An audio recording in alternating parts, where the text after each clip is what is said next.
Wait, what? Okay, panoorin nyo lang guys. Hi guys. Nakasad kay Antan nga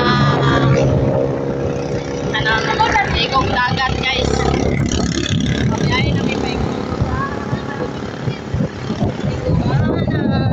See you.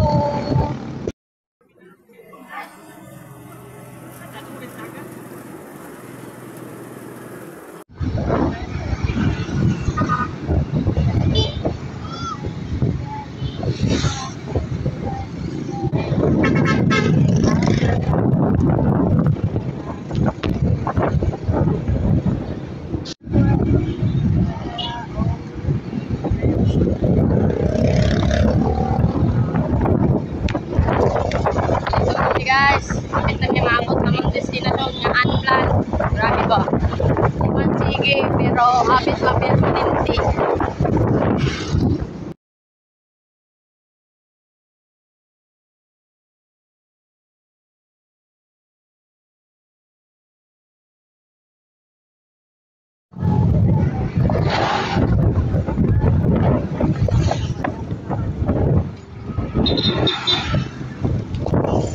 Kamay na lang yun. Kamay na lang yun. So, naabot namin guys sa among destinasyon. Mga ligo na hapit. Paabota ang katsada sa dagat diri.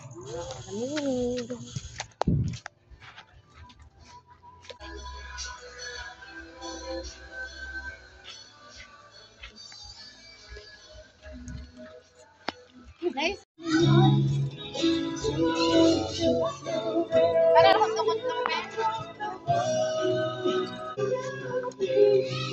Nakaro no. Oy, urot yun ang pili ron tanan. Dugay gyud sa pagkakuha gyud. Ano nang ulo meron. Sa bata.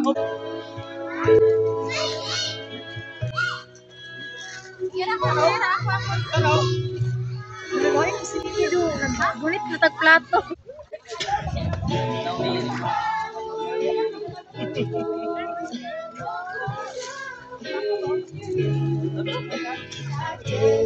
Sa mga oras na po na yan ay kumakain po kami bago kami maligo kasi mas masarap kasi maligo na busog, kaya kain lang muna.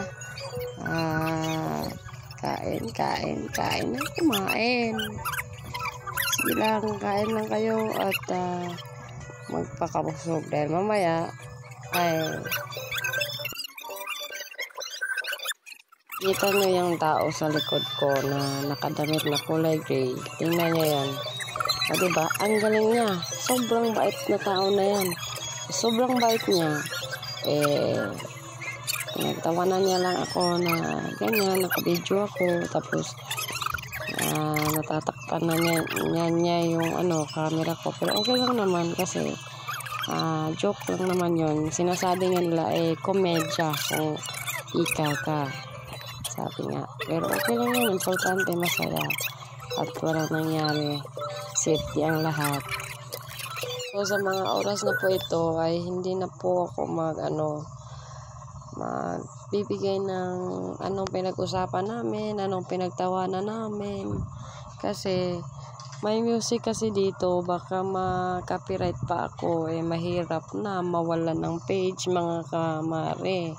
Kaya, sayang kasi yung anak ko dito sumasayaw-sayaw kasi may music na kumakanta-kanta din siya, pero hindi pwede madinig dito sa Meta kasi baka makapiright tayo, mahirap na. Kaya hayaan nyo na lang, pakinggan nyo na lang yung voice over ko dito mga kamare. Kaya sana mag-enjoy kayo sa video kong ito, hindi man kasaya-saya o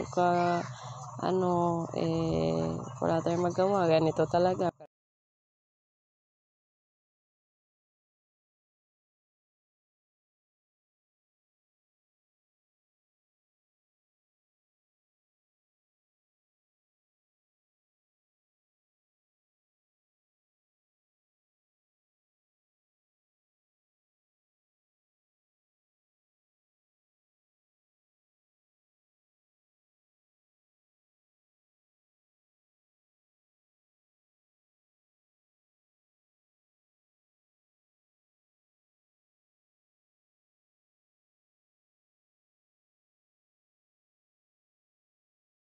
na po ito ay pauwi na po kami. Hindi na po kami nagpahapon kasi baka maabutan kami ng ulan. May bata pa naman kaming kasama. Kaya thank you for watching guys. Please like and subscribe.